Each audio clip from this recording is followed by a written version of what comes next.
Let us play. We're in a cycle of looking at the myths of Plato. The conclusion to Plato's Republic is a myth, as he does in other dialogues. The Phaedo, which we just went through, that's also a concluding myth, concluding in the dialogue. And here we have the myth of concludes Plato's Republic. Now, rather curious myth. And we're going to see whether we can play with it, make sense of it. So then, let's start. Myth is telling us something significant. We have to discover its significance. It takes a reflection. It takes an examination. Now first, who's was a warrior. And he fought, and of course he was wounded on the battlefield, and he was left for dead. 10 days after the battle, they collected the decaying corpses and put them on a pyre to burn them. And much to people who were collecting them surprise, Ur's body was still intact. They were going to burn it on the 12th day, and there he woke up. He rose on the funeral pyre on the 12th day, and he said, "Excuse me, don't use a match." And he related this myth. Myth is therefore an account of the other world, because his soul left his body during that period of time and he traveled into the next world, and this is the myth. So after 10 days, nice point up there. I'll talk about it in a minute, even though it's hidden. After 10 days then, they collected the bodies, they put them on the funeral pile on the 12th. He stopped the burning, got off, and said, "I have been told to give ear and to observe everything, because I just visited the other world, and I've been told to come and return to give mankind the account of the next world." That's the myth of First thing he says is that after death, people come together to be judged. And there's an opening, 2 openings in the heaven, and 2 openings going down below to Hades. They come before these judges, and there are 4 things, of course, that go on here. First, those that are just go up into the heavens. The unjust go down. Equally well, coming back, those that have been clean and pure return now to be reincarnated. And so they return to the next world, our world. Equally well, coming up from Hades are those who have lived in squalor and suffering, and they're covered with dirt, and they enter into this arena to be judged once more. And this is the judgment. The whole myth is about the judgment. Now, for those people who are clean and pure and coming down to be reincarnated, and those coming up who've paid their penalties up from the other world, they come together and they have discussions and they reflect upon their experiences. This is called the journey to the meadow, and they stay there for several days, and they discuss with one another, and they talk about people they knew and what's happened to them. And so they give all kinds of accounts of their journeys, both from heaven and from Hades. They have a great exchange. The ones from heaven talk about the visions of beauty and the delights they experienced. The others talk about the wailing and the suffering, and they lament over everything they went through, but now they're together and they're reflecting on this. The first thing they bring up is the judgment that took place. For each and every wrong, there's a 10-fold penalty of 100 years. For each kindness and act of being just, the same measure is given for those going into the higher world, the heavens. And so that's the way in which the judgment is decided. 10 times same measure for each wrong, 10 times the measure for each act of kindness and being just, and that accounts for your journey in both of those places. Next step.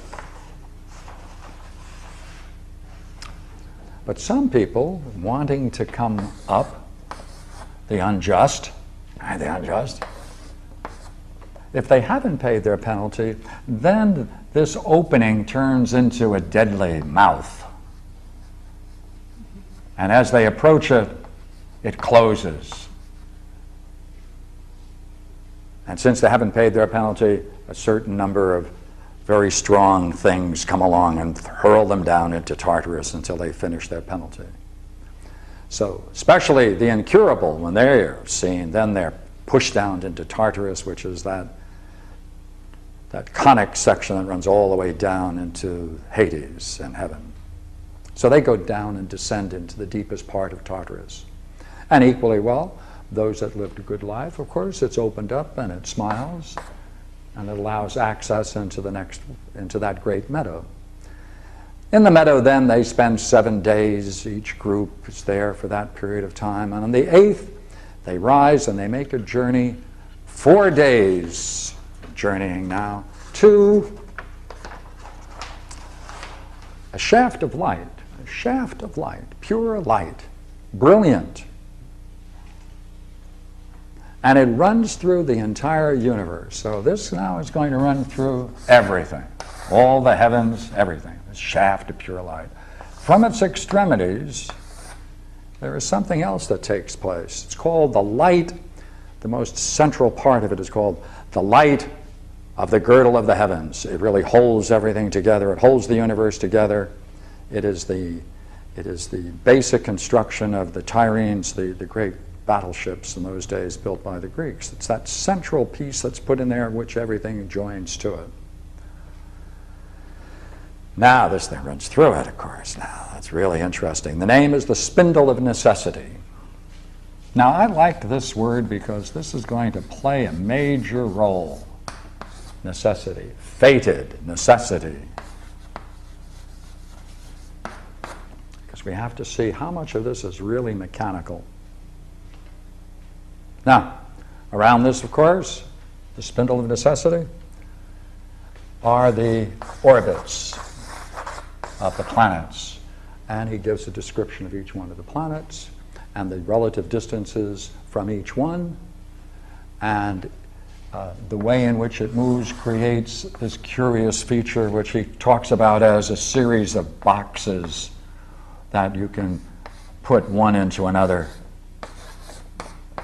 much like those Russian dolls. That's it. That's the way it is. And through the whole thing is this most brilliant of all lights, which then fixes everything together, and so it rotates, it revolves. Now, what turns it around? What turns it around? Well, first the whirl. The whole thing turns, spins, and their colors and their magnificent colors, and it turns the whole thing. The spindle is turned on the knees of necessity. All right, so we have to have necessity in here. And with my art, we won't have any trouble at all. All right? So here's necessity. And there you can see are her knees. All right? And the spindle, therefore, right, the spindle is turned. The spindle is turned on the knees of necessity. Each one of those rims, of course, I should have mentioned it before, but above the rims there's a siren that sits and sings one note, one beautiful note, as the whole thing spins around and around and around. Does this take the place of the sun then? It would be.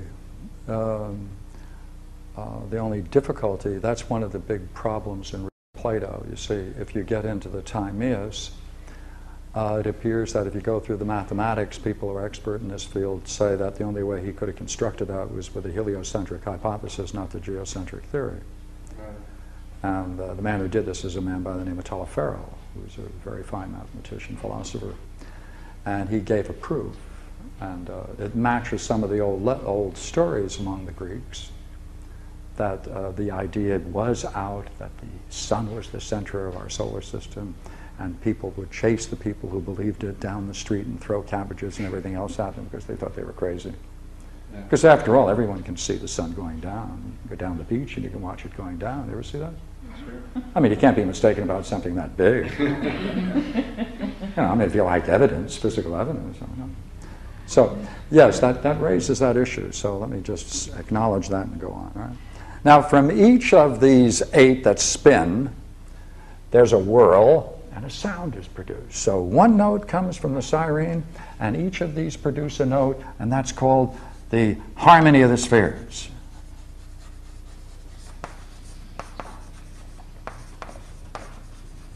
Right, because as they're turning around, each one has a note, and the siren, which is over the whole thing, of course, is in one beautiful note. So the whole concord is a harmony. So the whole universe is a harmony. Beautiful. Now, they are three daughters of necessity, and these are sometimes called the fates. And so here, of course, is necessity, and now we need three daughters. By heavens, I happen to be good at drawing women.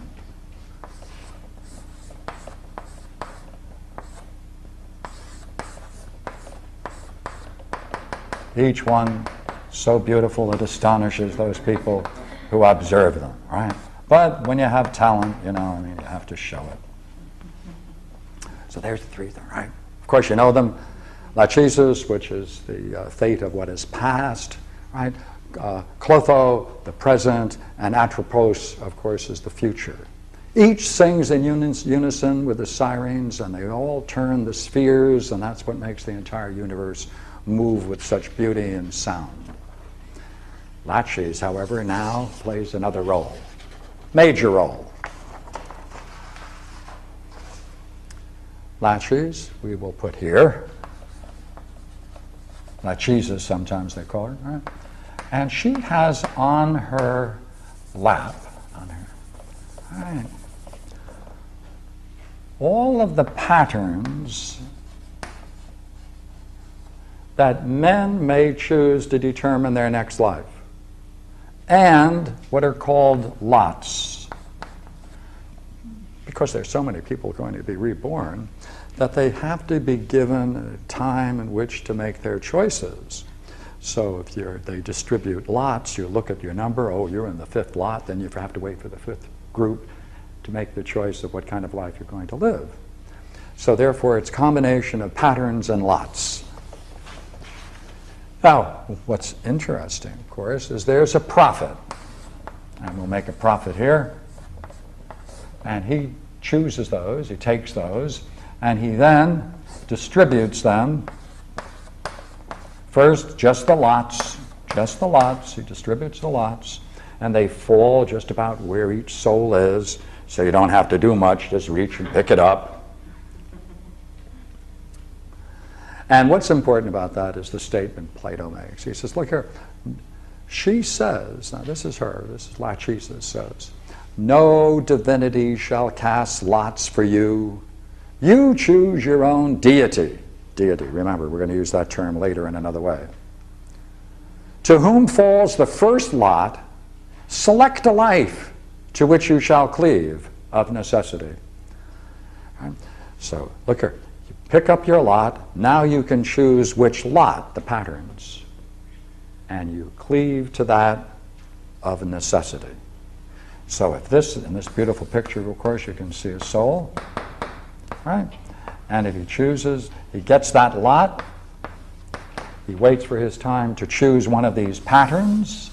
He chooses the pattern. Now this is most interesting, you see, because now you shall cleave of necessity to that choice that you made at that time. No change. It gets worse.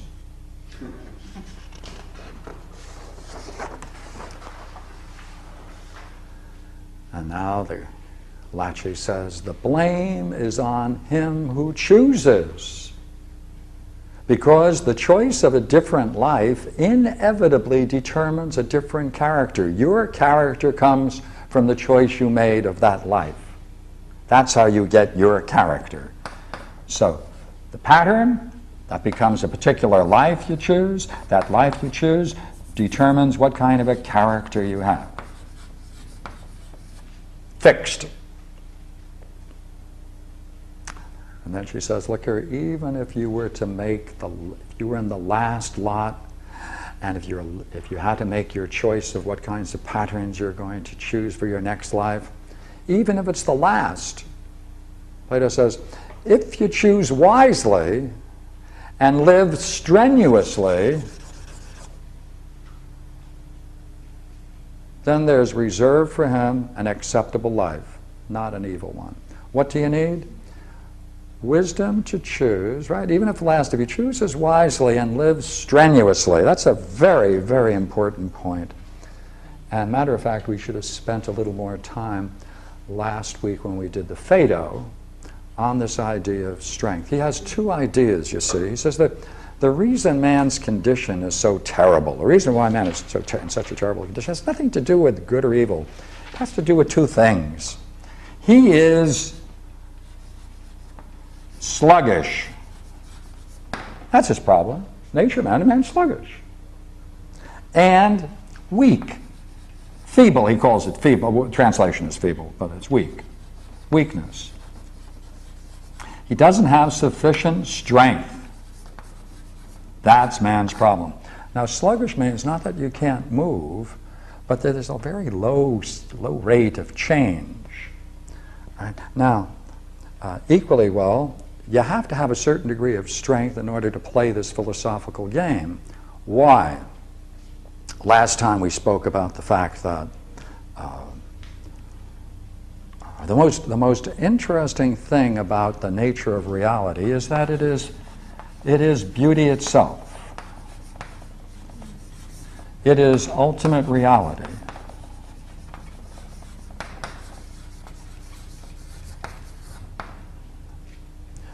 And you need strength to endure that experience. You simply need strength to endure that experience. You have to get it. If you don't have the strength, then you're not going to be able to endure more profound experiences. Sluggishness. If you stick to the where you are, if you're fixed in the life you have chosen, if you're satisfied where you are, you're a slug. Right? You're incapable of movement. It's too difficult to move.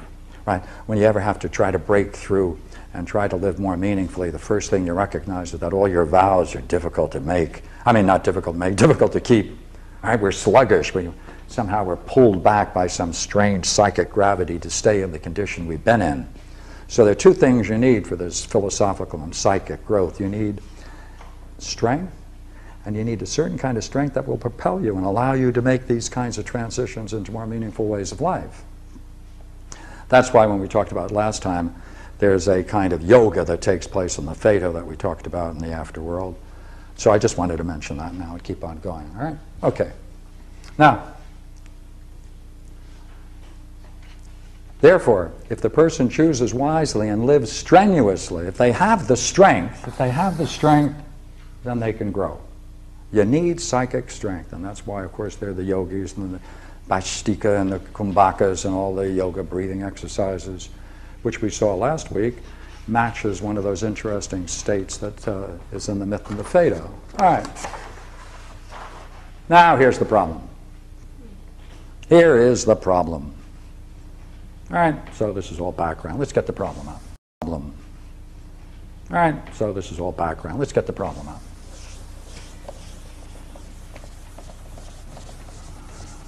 Where does all the evil, all the disasters, all the cruelty, all the inhumanity of man against man, where does it come from? What's its origin? What's its origin? Why is it? Now we're back to that idea of the two openings in the heavens and two openings down into Hades. And here is the place of judgment, and from that, of course, we know that also some of those also go to the meadow to await rebirth. Now, he has a very interesting idea. Now, watch this now. Here are the souls coming back from heaven, pure now, right?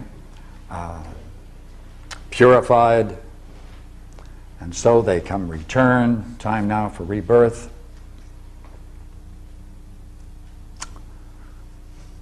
Now, among the people here who have died, there are many men who have committed great and terrible deeds. Great, terrible deeds, monstrous deeds. What was their background that produced such characters? These are always the majority of them come just from one place. They come from heaven. They come from heaven. They come from, you see, they previously, to get there, previously they had to have a well-ordered life. Right? They had to have virtue to get up there, to spend, right? To travel around in the heavens. Right? They needed virtue, and it had to be by habit. Right, second nature habit. And therefore, during this journey up here, they were inexperienced with suffering.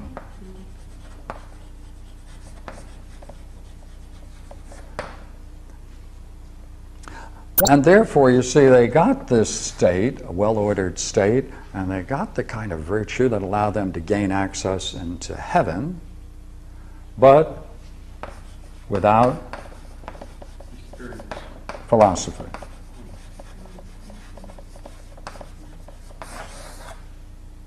That's what he says, without philosophy. So that's back to that sluggishness again. Goes back to the punishment. Yeah. Without philosophy. He says, now he mentions one person that they knew, and he talks about how terrible a life he lived. And he says, well, that's nothing peculiar about that.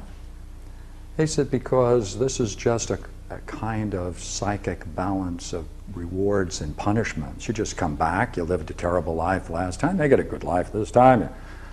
It's the wheel. It's the wheel. Right? It's the wheel.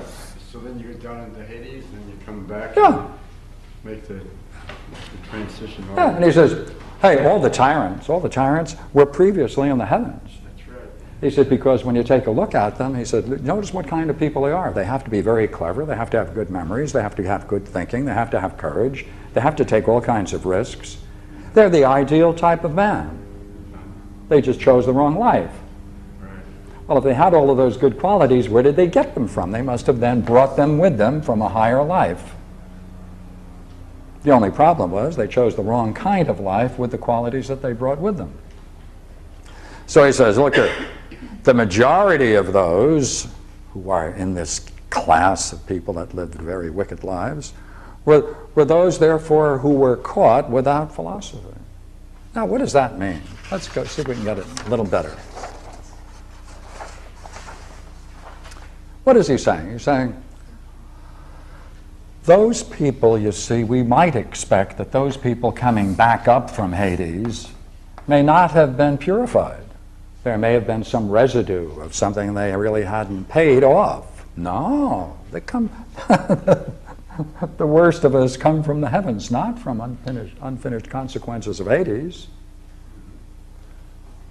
Therefore, suffering doesn't provide a basis for choice. And he wants to make this point very strong. He said, because there are many people, these are the wicked. He said, let's look at another group. Those who have suffered greatly. All right, here they are.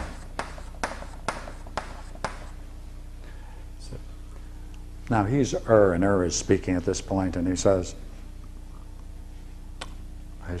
it's a strange, pitiful, and ridiculous spectacle to see what happens to these people who have suffered so much in their past life.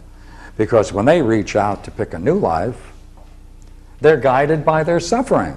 They want to avoid suffering. And in that choice, they pick the worst life, or empty lives, or stupid lives. He said, and I have a couple of good quotes, perhaps I can give you one or two just to have some fun. And this is a section that goes from Orpheus to Odysseus. So he mentions all kinds of people. And Orpheus is real good. He's got a good one for Orpheus.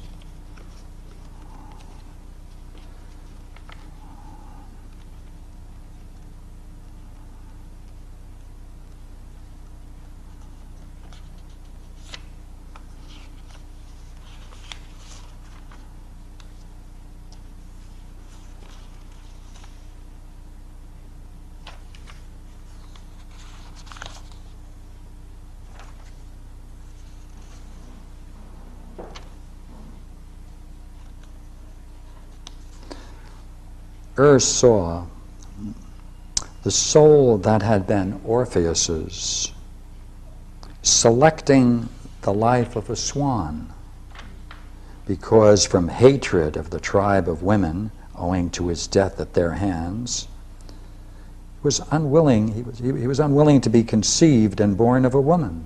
Therefore he chose a swan. Then he saw the soul of Thamyris choosing the life of a nightingale. And he saw a swan changing to the choice of life of man. Ajax, the son of Telamon, because the soul remembered the adjudication of the arms of Achilles, was unwilling to become a man. She chose the life of a lion. The soul of Agamemnon, likewise from the hatred of the human race because of its sufferings, chose the life of an eagle. They're all ridiculous. Oh, ridiculous. Pitiful. Because they don't understand something. That's what we have to figure out. Now, Odysseus is one of the great examples. So let me just, Odysseus. He says, Odysseus, it fell out that the soul of Odysseus drew the last lot. And he came to make his choice. And from his memory of former toils, having flung away ambition, he went about for a long time in quest of the life of an ordinary citizen who minded his own business. He found it with difficulty, lying in some corner disregarded by the others. But upon seeing it, he said, would have been the same had I drawn the first lot. And he chose it gladly. And the life of a private man, right, living simply, that's the best life. So, now what does this mean? It means we cannot make rational choices here. Odysseus did. He's the only one in the whole story of the myth of Er who did. So taken, therefore, as a whole, we do not make rational choices when we choose our next life.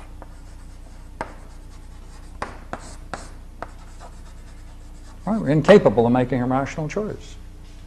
Unless we're someone like Odysseus. Wait a minute. All the experiences of heaven don't keep you from selecting in your next life the kind of a choice where you may end up as a tyrant and then suffer immensely more. Spending all of that time in Hades and then coming back and being judged again and going through all of this chaos and choosing another life. And so the cycle goes on and on and on.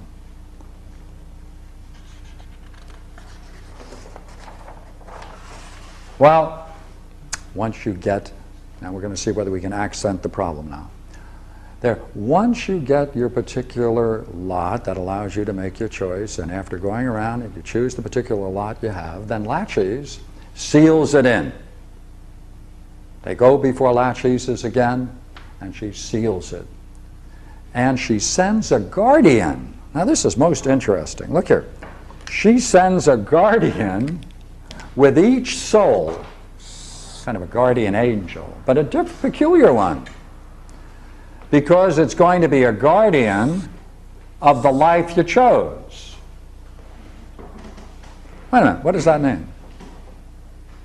Keep you true to your choice. That's right. That guardian is going to make sure you go after the choice you made. Therefore, the guardian is the fulfiller of the choice. So there's something within us. When you're born, you make a stupid choice, and there's this guardian that's going to say, okay, you chose it, and you're going to be it. I'd like to change. That's my job to make your job. And so the spindle of necessity is spun to ratify the destiny of both the lot and the choice, and to make what he calls the web of its destiny irreversible. Now, that's not a very comforting vision, is it? Now, how did Odysseus get? He's the only one who made a rational choice. Well, thank goodness there's another page.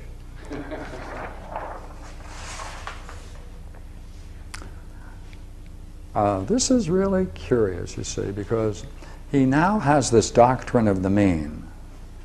And he says, you know, the problem is that whether you go here or you go here in Hades, whichever one you go to, or your present life, there's only one real problem. And that is, in every situation you're in, either in heaven, Hades, your present life, you must, in every situation, choose the better from the worst. And you choose the better, that's the just life. Always choose the middle, right? You don't want to go too extremes, because the just life is a mean. It's keeping away from the extremes. In that sense, it's very Buddhist in that sense, isn't it? So that the mean is the ethical choice. Because, you see, you can experience these things here intensely, and it doesn't bring about any value in your judgment. It doesn't change your judgment. It doesn't make your judgment any better. It doesn't make it any more profound. The suffering that you've gone through doesn't help you make any decisions when you now have to choose your next life. Well, what does? Huh? All right.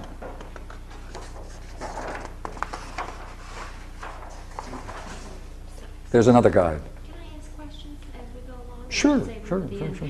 From what you just had, the page before that, from what I understood about choosing the better life or the just life in Yeah. terms of making your choices, so if you make a choice that's it's somehow Wherever you are. mediocre, it sounded Yeah. like to me, mediocre, then how do you merit? In between, you mean, might be Yeah, mediocre? Then how do you Oh. merit that you're going to, rise above what you've been given? Or is that not necessary to do? Then you fall into, it seems to me, then you fall back into that sluggishness of not, Yeah. Yeah. sort of propelling yourself to do more. You're quite right. But now use that same logic and see whether it would equally follow for pleasure and pain. If you had to choose between these, all right? The goal would be to have good judgment. And take the one in between, both. That's what he's saying. But let's see if we can take a look at this again. All right. There's another guide.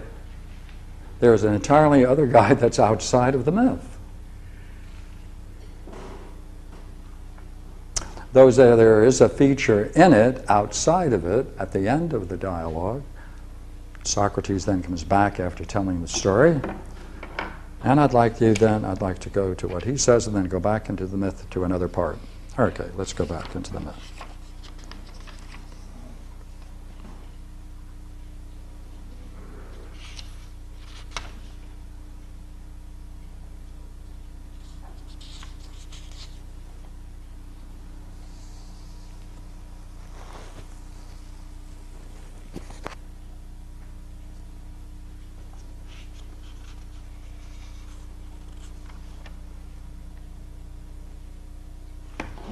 Where did I put that great quote?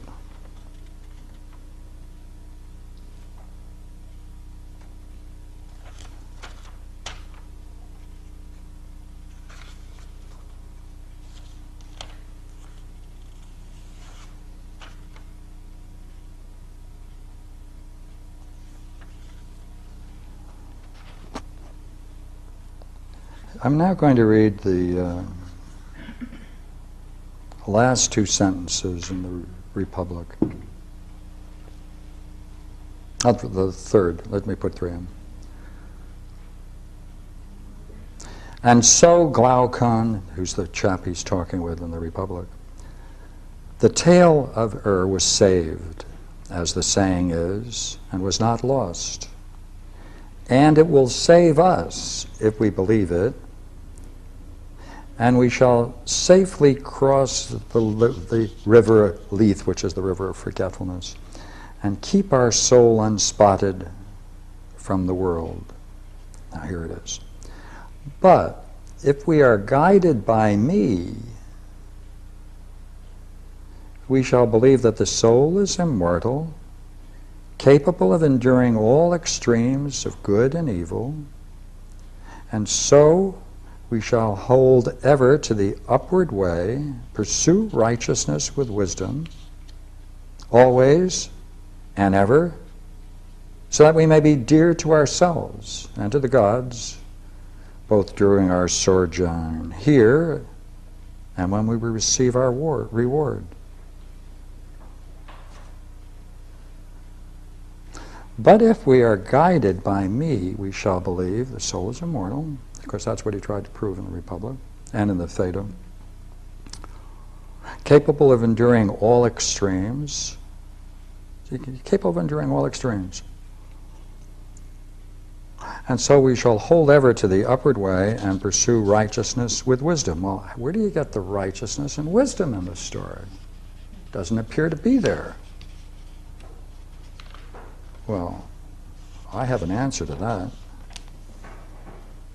I skipped it in order to have some fun. Okay, so let's see if we can get in there.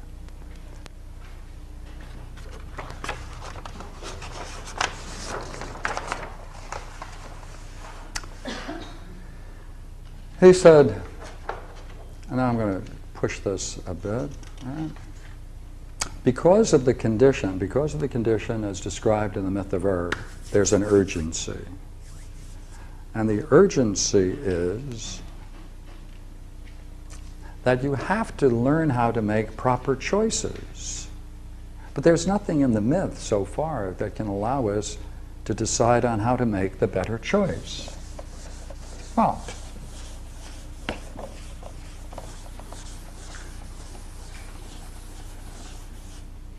how do you make the better choice?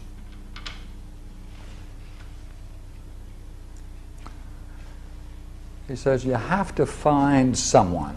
Right? You have to find someone. And in Southern Chino, right?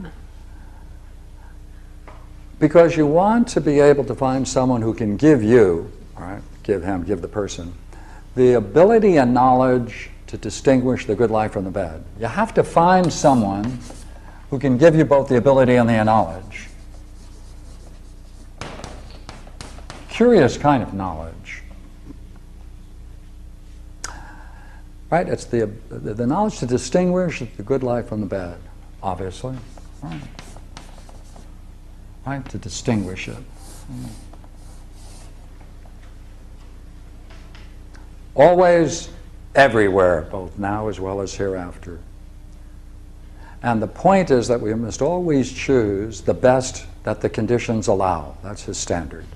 Wherever you are, you might find yourself in all kinds of strange situations and circumstances. Your problem is that you have to choose the best that the conditions allow for you. Condition. All right, now what do you have to do now? Let's assume that. Now, let's go get into it more fully. What kind of knowledge is it? This is a really curious kind of knowledge. He says you have to get someone who can do the following. The person has to know, right? He has to know, now over here is beauty. Now I'm putting down here the different kinds of experiences of beauty, and this person has to know what kind of beauty combines best with poverty and wealth.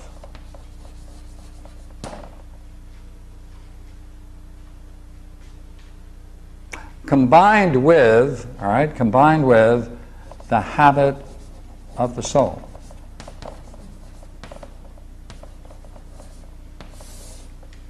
Combined with the habit of the soul. Especially as it operates for good and bad in your choices.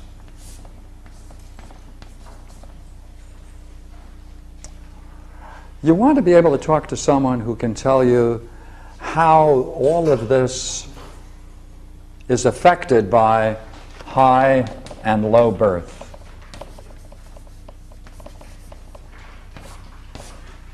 Your past, your inheritance, where you were born, your culture that you brought with it, right? Whether or not you take a private position in life or public. Whether you're in the public or whether you have a private life, that's going to play a role. Most essential, of course, from what we said before, comes very important here. He has to know the degree of strength and weakness, the role it plays in this whole problem, right? Strength and weakness.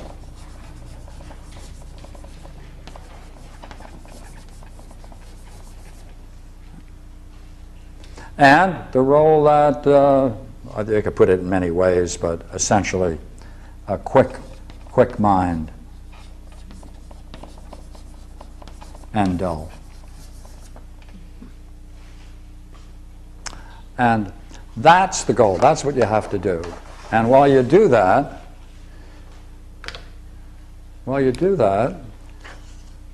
all of this with him, you have to continuously, right, have one feature in mind, and that is you always have to have your eye on the issue of the nature of the soul.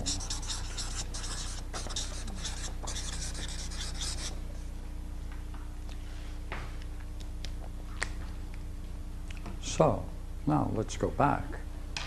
All right, let's take a look at it once more. There are many kinds of experiences of beauty. This person should be able to advise you, right, what kind of beauty combined with your condition of wealth or poverty, the kinds of habits you've developed in your soul, that is the way you live, that particular automatic ways of being, both when you do something good and when you don't. Another way of putting that, I don't like the habit of the soul. Let's see if we can change it a bit and say the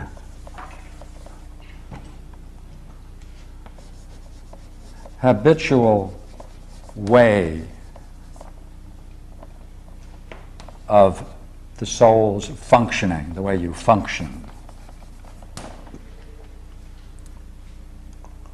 Then the person should know the effect of a low birth, family background, right, low birth, all the effects of a low birth, and equally well, the effects of a high birth in this quest. Have to know whether the person is living a private life or public life. You have to play that in, how much strength, how much weakness they have, how bright and how dull they are. This is curious, and while all of this is going on, you have to keep your eye on the nature of the soul. We got to straighten this out.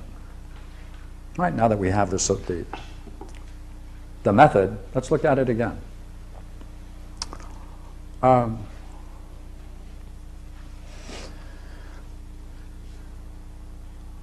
Is it likely that the habitual way in which you function brings you to certain things, certain ways of life that you can judge from your own background, leads you sometimes to what's good and what isn't? Would you agree that habitual way in which you function is also influenced by the amount of resources you have? That's not all you are. You came into the world with a whole background, your birth, your whole tradition. You can have a low birth, as it were, or a high birth. That in itself isn't enough. Then the life you choose to live, whether it's out in the public or private, is going to play a role. Your own strength and quickness of mind is going to play a role to determine what?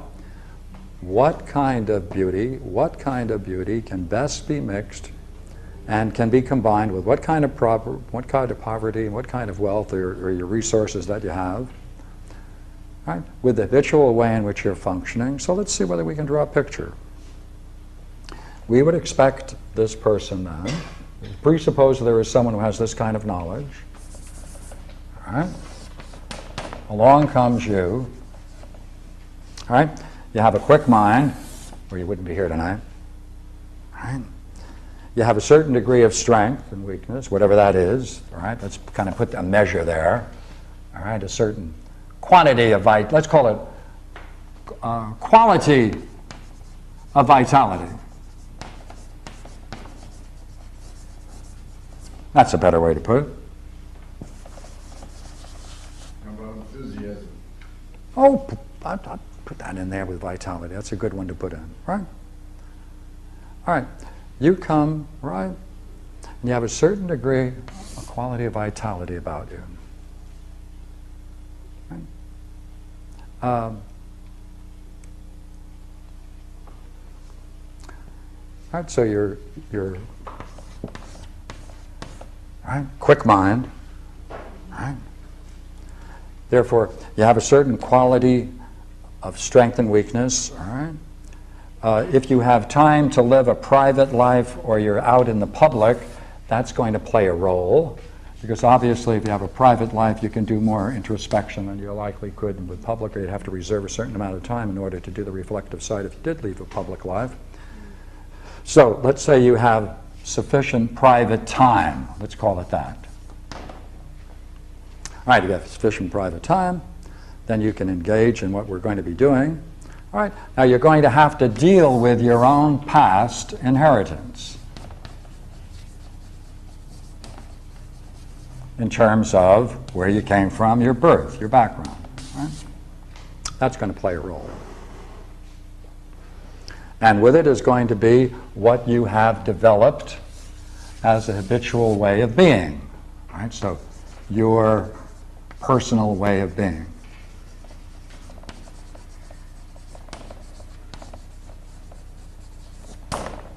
Right.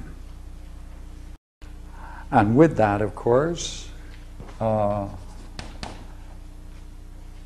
wealth in one sense, as it's been mentioned sometimes, allows a certain time. You can exchange money for time.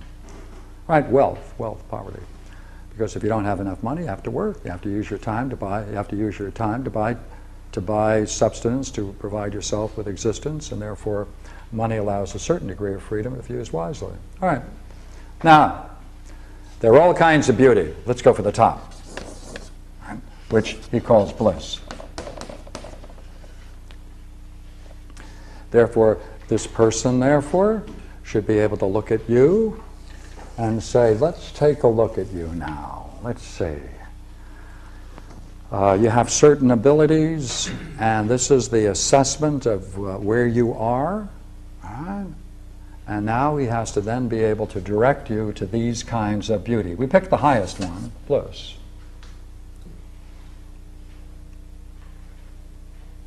And while you're going through this whole thing, your primary goal is always, while this is going on, this quest for this kind of knowledge, is to keep in mind the nature of your soul.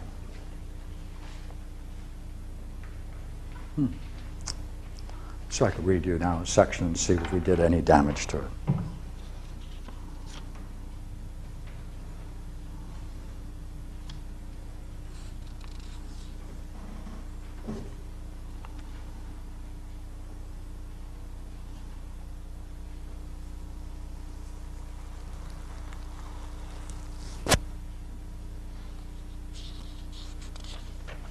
Okay.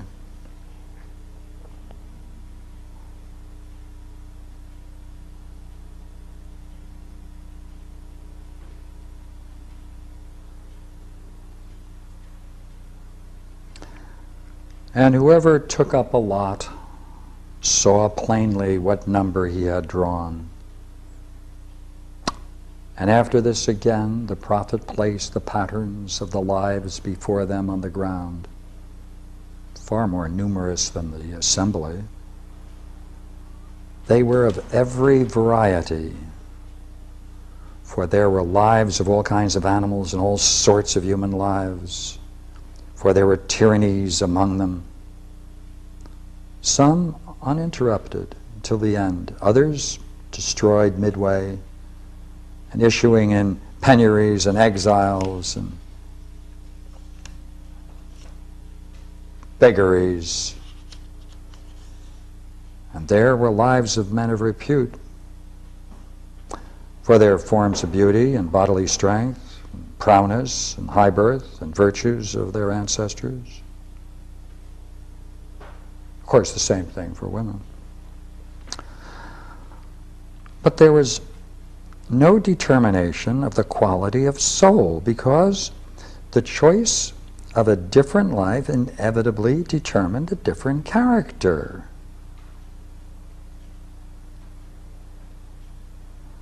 But all other things were commingled with one another. Wealth, poverty, sickness, health, and all the intermediate conditions. And there, dear Glaucon, it appears as the supreme hazard for a man. This is the chief reason why it should be our main concern that each of us, neglecting all other studies, should seek after and study this thing, if in any way he may be able to learn and to discover the man who will give him the ability and the knowledge to distinguish the life that is good from which is bad, always, everywhere, and to choose the best that the conditions allow, taking into account all the things which we have spoken, and estimating the effect of their goodness on this life, of their conjunction or their severance, to know how beauty commingled with poverty or wealth, and combined with what habit of soul operates for good or for evil, and what are the effects of high and low birth in private and public station and office, and the strength and weakness, and the quickness of apprehension and the dullness of all.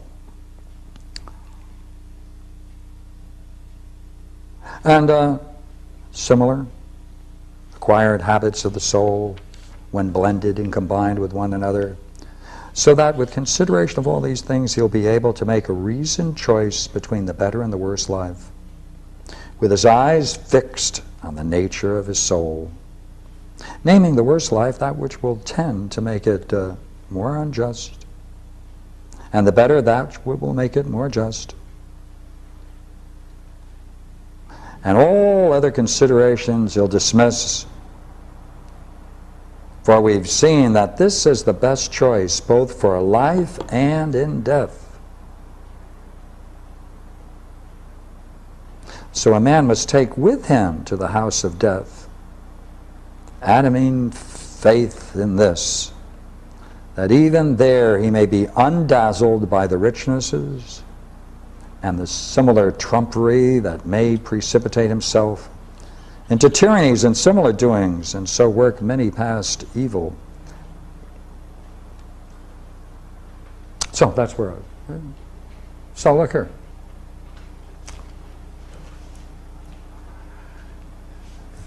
All of these points, then, each of these points, how to make these decisions, what it involves, is a subject in the Republic. Therefore, in the Republic, we have each one of these issues is discussed. Each one of these is given a certain area where Socrates explores it in a certain degree of depth. So he brings it all together in the myth of error, and he's saying, you know what you need? You need to find someone who knows the Republic and who can do it personally. Isn't that weird? I mean, isn't that strange? That's the way he ends it, right? That's what he's really doing. And therefore he says, he is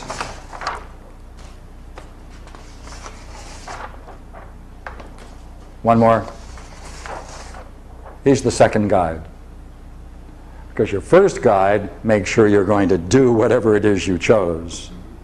And the only way out for him is this quest for using the mind to explore what it is you are. See, this is really telling you what you are. That's really what it is, isn't it? These are all the influences on your soul. You say, okay, now you know what? You got to know all that. Why? Because then if we're going to choose what kind of beauty you want to experience, each one of these things is going to play its role. And so in the end of this myth, Socrates says, if we are to be guided by me. So let me go back into that last couple of sentences. And he sneaked that in, right?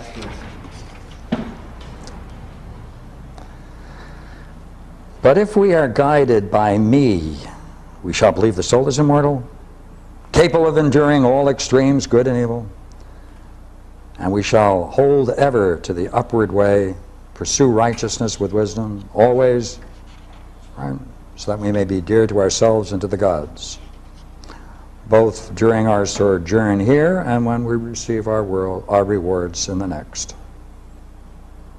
He says, then he goes on and says, as the victors in games go about, gathering in their fame.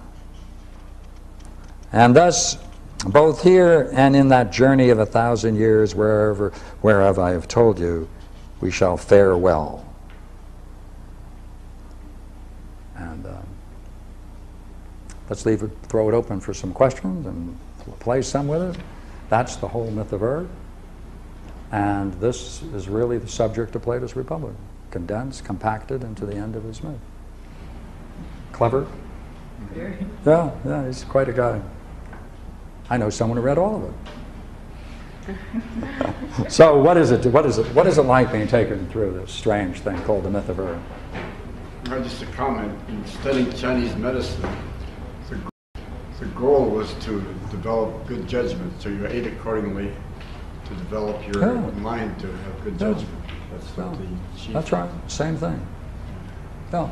And here again, like as we mentioned in the Phaedo, strength is terribly significant. Ki, or whatever word you want to give for it, that psychic energy. It follows through with your good judgment. You could have good judgment, but not the strength to. But if you don't have the strength to. Follows through with it. You're more judgment. It's nice to think it, but you can't act on it. Right. Yeah.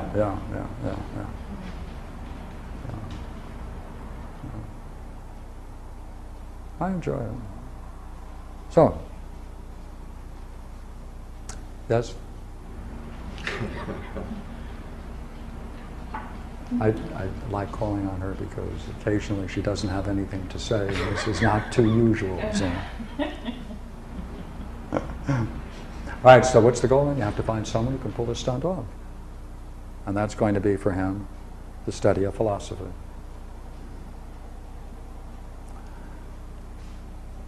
And where do the wicked men come from? Previously? Heaven. They were all good. That's right. But we had no experience. No. We're good, but we hadn't earned it. Yeah, that's right. We're good by habit, Right. but not by philosophy. So You didn't make conscious judgments. You just lived a well-ordered life because you lived a well-ordered life, but no reflection upon it. Yeah, I have a question. Why is the soul habitual in the way it functions? Because the habitual implies that there's recall.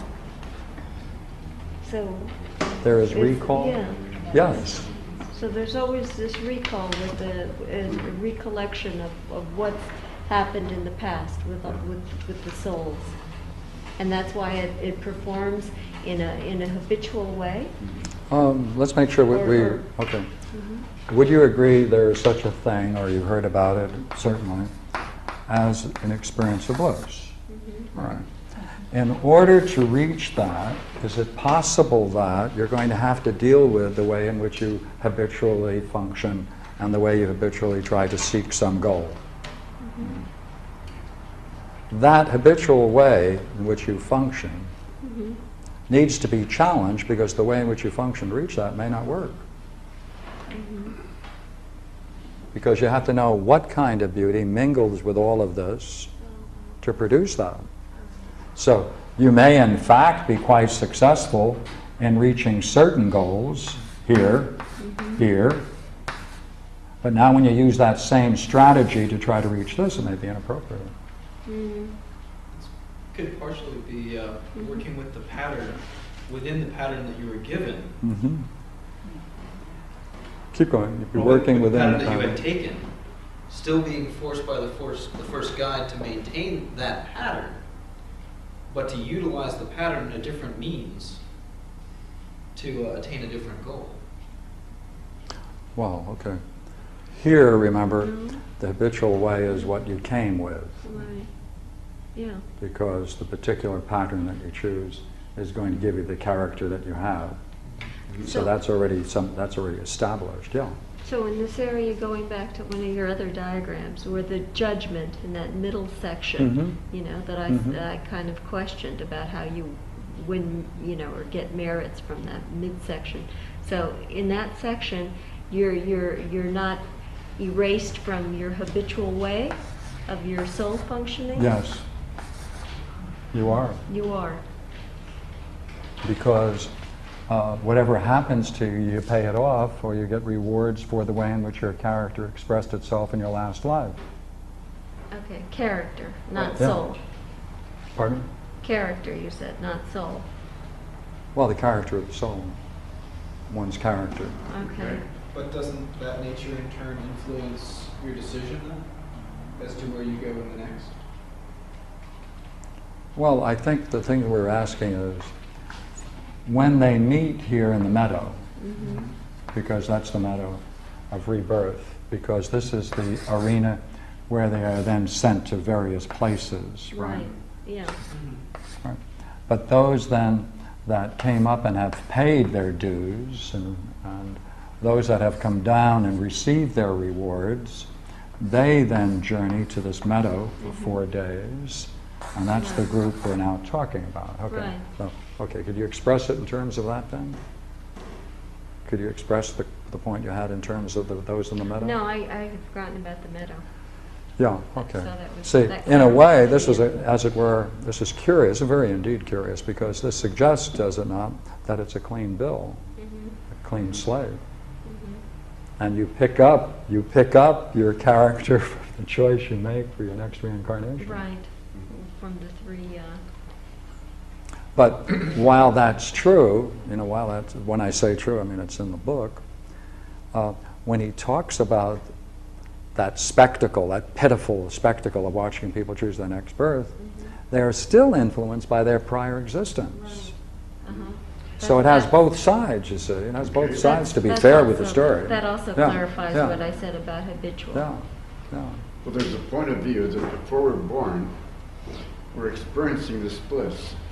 But then in order to operate in the world, we forget that bliss because we have to function in the world. Oh, we're in So the soul bliss is state. always there in our memory. Yeah. So we know what bliss is from our memory. Sure. So we're trying to achieve a way to return to that state. Definitely.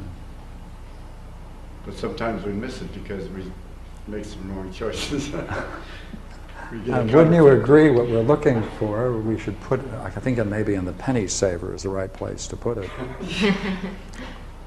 An ad that might read, if you have skill in helping those people who have achieved certain degrees of bliss and beauty, but are having difficulty entering it once again and perhaps more fully than they had in the past, right? We would appreciate you calling, and then we'll have an 800 number. Right? Or get on the internet. Right, internet, right, we'll put it out there, won't we? We'll email it, all right. Right. Web it out. Yeah, the World Web. Right, won't take long. Then we'll have a whole bunch of applicants, and we can easily test how good they are, because we need their art. Yeah. Right, that's the right way to do it. Modern communication and Plato come together. But these are the things that we bring with us for that judgment. And so we need someone who can pass on to us both the ability and the knowledge to make that entree into pure beauty.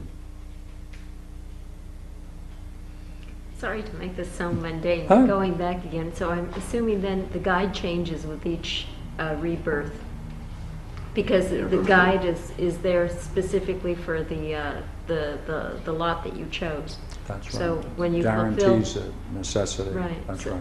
So when that's fulfilled, it's good riddance to guide, and you get a new one. And the new one would be Socrates. You're right. And you know what happened to him, so be careful. Yeah, you see, with all of this necessity, all this determinism, he's saying that there's one thing that breaks through it all, and that's philosophy. Because otherwise you just keep coming back and back. And you may even get wonderful rewards for all the good you've done, but if it wasn't through consciously using your mind, well, you come back again next time, it'll probably be a tyrant. Right. Which is very interesting. Conformism, with at least bringing it up to date where some modern theology or modern Christianity. All you have to do is just give the outward expression of Yeah, divinity, that's right. belief in That's one, right. Yeah, it's a cheap belief in shot. divinity in Jesus or whomever, Yeah. and you are saved. Yeah, this this doesn't work. Belief gets nowhere with this, does it? Yeah, really. Oh. Tenfold of pleasure, but then the tyrant next trip. Oh yeah, right. Yeah, there was a point earlier where I was thinking about that. Where does intention lie in all of this? The tension? Intention. Intention. Mhm. The intention of the myth? No. It has to do with the conscious. It's a terrible system. It's like in school, you know, students come up and they say, well, how much do you give for effort? You look at them and say, nothing. Well, I really worked hard, you say, yeah. that's right. Nothing. Some people get A's without any effort, and people Right. work their butt off, and all they get is a Yeah. D. I've had that happen. Intention, good intentions, nothing. Doesn't play a role. Okay. Well, the thing is that Christians miss the point of Jesus' teaching, because when people asked him about the kingdom of God, he said, where do they find it? He says, well, people will look here and there, they look all over, he says. But they're going to miss it, because he says the last place they'll look is within themselves. He made that point. And Socrates would whisper in his ear, you're going to do it by philosophy or not? Yeah. That's why Paul said, you know, what does Jerusalem have to do with Athens? Right. Right, nothing.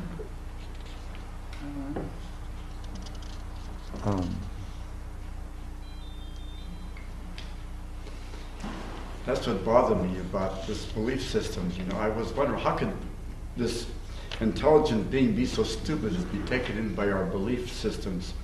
Belief systems are like trying to buy your way in. Yeah. It's another way of buying and selling. Yeah. If I believe so and so, then I'm going to get a certain reward. Oh, quite true. There was that chap who, you know, the great wager, Pascal's wager. He said, you know, when you look at what you win by believing against what you lose by not believing, he said, consider it as a wager. Think of the odds. You think of how much you may win, but belief isn't much. Get all of that, it's foolish not to believe. Of course, what that does to the idea of faith and belief is cruel, but some people take it that way. I'm glad I don't have that problem.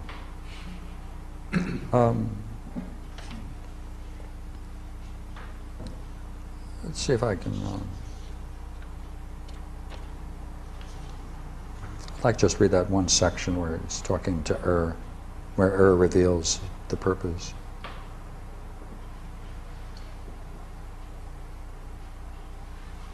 When he, drew near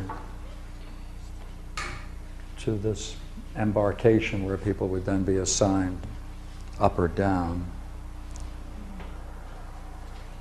he was told that he must be the messenger to mankind, to tell them of that other world. And they charged him to give ear and to observe everything in that place. So you can go through the myth of and look for each time he says he saw something and observed something and what was said, and you can just note it, and these are the kinds of comments that he brought back with him. That's for the structure of the myth.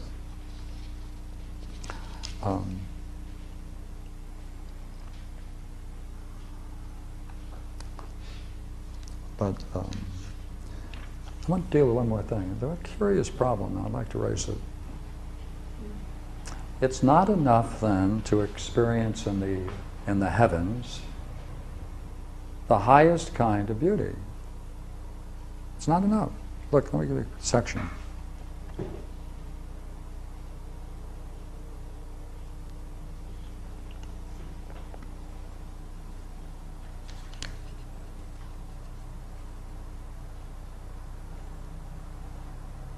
They're now in the meadow where those that have come up from Hades and those that have come down are together and they're comparing stories and telling one another about their journeys. And they told their stories to one another, the one lamenting and wailing as they recalled how many and how dreadful things they had suffered and seen in their journey beneath the earth. Last 1,000 years. While those from heaven related their delights and visions of beauty beyond words. So you see, you can experience these visions of beauty, and that's not sufficient. You have to come through it through the mind. Because you can have it, right, and then come back as a tyrant. Because if you have the vision, it's because you did some good and you're now rewarded. Because that happened to me. I remember in one of my past lives, I was very blissful. Yeah. Then the next life, I turned into a tyrant, a real jerk. That's right. We'll ask you to write a commentary to Not this. only that, a couple lives. From my reflections on my past lives, I can give support to Plato's doctrine and the myth of Ur. Yeah. That's what he's saying. It's Joseph that Campbell. cycle, that circle of life and Joseph death. Campbell said in his interview with Phil Moyers about a lot of bliss is lost in the transition of the spoken word. Oh, yeah. And I thought of that as you read that passage.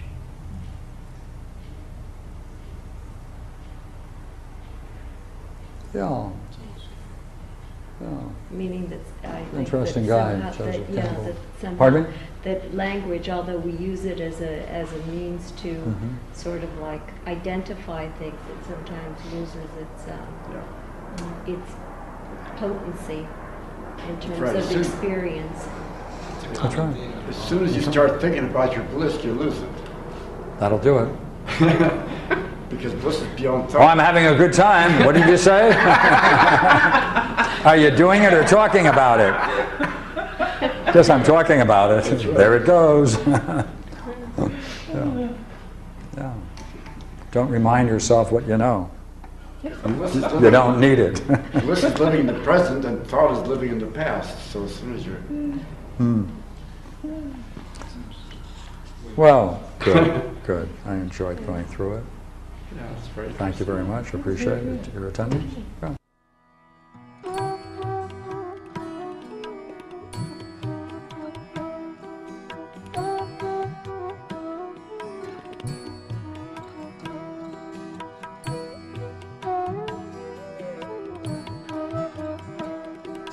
Thank you.